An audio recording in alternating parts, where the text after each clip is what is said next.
What's going on, sports card hobby family? Another day, another sports card video. We are back. Entrepreneur. Today we're going to talk about sports card prospecting, baseball prospects, football prospects, basketball prospects.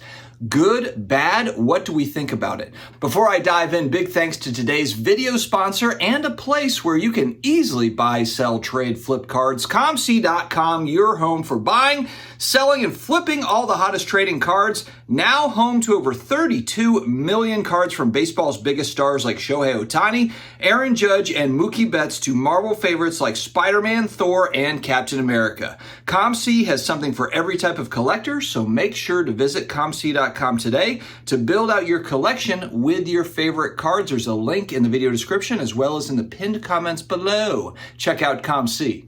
All right, we just got off the back of the Sports Card National Convention, Collectors Convention, whatever they officially call it.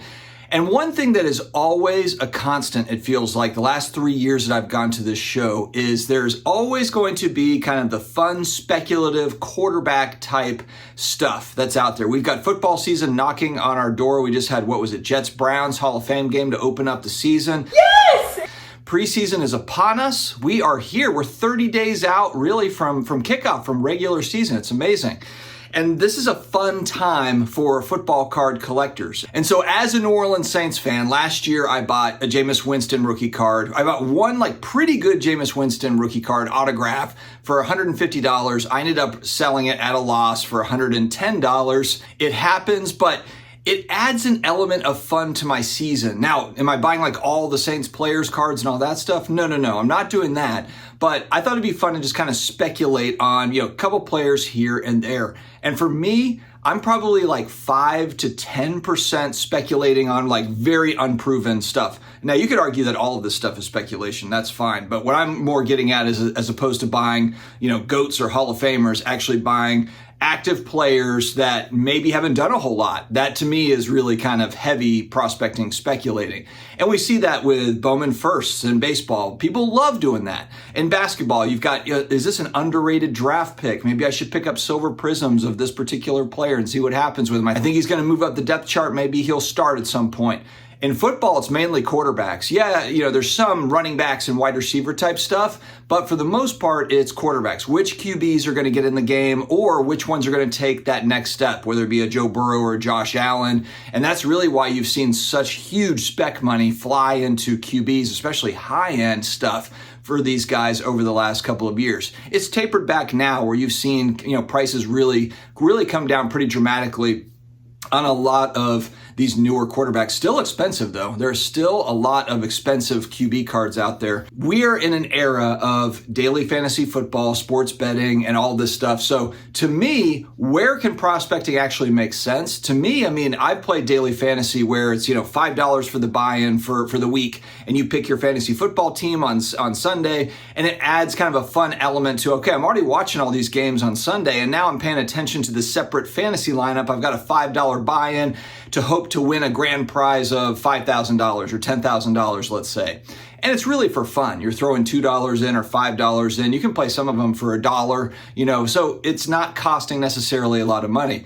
But if you think about it, if you're spending $5, $10, $20 a week on this, you could also just be buying kind of low-end cards for these particular players, prism-based rookie or, red, white, blue prism or something like that for $1 and try to flip it for $2 if the player does well or whatever. So I think that sports cards brings a unique element to that part of sports betting. Whereas as opposed to just you're just putting money on a line and you either win or you lose, at least in cards, you have something to show for it. So that's where I think that in prospecting, it just makes sense if you're buying single cards. Now, you might be buying into breaks where you don't have much, if anything, to show for it. That's a whole different story, probably a different video. But I'm just talking specifically about buying singles of players that you're trying to see if, hey, maybe they will, maybe something will happen with them. This year, I have bought some Derek Carr stuff. He is our new Saints quarterback. So I did get his prism. This is the logo numbered out of 50 from 2014 prism. The Tom Brady of this card is literally thousands and thousands and thousands of dollars. This was $120. So just kind of a fun speculative play there for Derek Carr. And then I've been buying a lot of these. I just got this one in the mail, kind of these 2017 numbered cards, $1.99. This was a $3 card. And I bought a bunch of like silver prisms of, for $1, type thing. I've done that with him as well as Sam Darnold. Flipping Steve got me on the Sam Darnold train, and I just threw some money at it. I probably have, I don't know, maybe $100, maybe $75 to $100 in lower end Sam Darnold rookie cards, but to me, that's kind of a fun thing to where, hey, if Sam Darnold ends up starting for the 49ers and maybe I'm able to sell those off and make a few bucks on them. I don't have high-end Darnold. I don't have high-end Derek Carr or anything like that, but that's kind of my, every year I pick a couple of quarterbacks where I'm like, you know what? This guy was injured last year. I think he's going to rebound, or you know what? The team is better, or I think he's going to get a start or whatever. I pick a couple QBs and I'll throw $100 at him the same way I would maybe a fantasy football league. Speaking of, Flipping Steve has started a fantasy football league. The money from the fantasy football league, it's a $100 buy-in. There's 12 people in it, and they're all content creators for the most part, minus one or two. I'll let Steve kind of talk more about that on his channel, but a $100 buy-in, so it's $1,200 that's already going towards Flippin' Steve's national giveaway from last year. We had a great success with Mark. Mark Sipe won this year, had a great time, and that was a lot of fun meeting him and being able to kind of, create an experience for him. I worked with Steve on that. And so good stuff. It gives us a head start really to where Steve won't be coming out of pocket as much. He's normally coming out of pocket about $2,000 or so for that giveaway. So it kind of takes a little bit of the heat off. We're all pitching in on it and just makes it easier. Plus it's a fun fantasy football league. So I look at it kind of like that. You're throwing maybe $200, $300 or whatever at a couple of players, see what happens.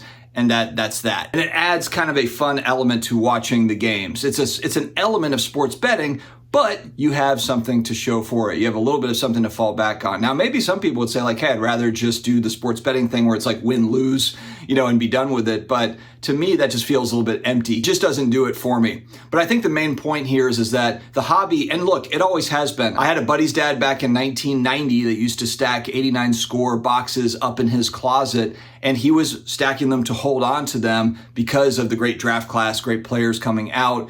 He was not buying that so that he could stare at those boxes and open them down the line. He was speculating, on those boxes going up over time in price. And so I think this has always been kind of a part of the hobby, at least since the 70s, 80s, maybe not back in the 50s, 60s, etc. But as we got into the late 70s, 80s, I think that became more so. And it's heightened even more now that sports betting has opened up. It's more accepted. It's more legal state by state. And so this is kind of a byproduct of that. And so for me personally, I would rather go and spend a little bit of money on prospects like this as opposed to the daily fantasy football. I already have my fantasy football league set up. And so not that the daily fantasy football stuff isn't fun where you're just doing that 1 week, throw in $5 or whatever, but I would rather do cards instead. So that's where I think the prospecting can add a fun element. Of course, assuming that everybody is staying within their means, That's always the thing, though. It's like if you're putting a lot of cards on credit cards, spending money that you don't have, that's an issue that's not just a card issue, but that's also if you're buying vacations or, that you can't afford, or buying a car that you can't afford, or a house you can't afford, or whatever.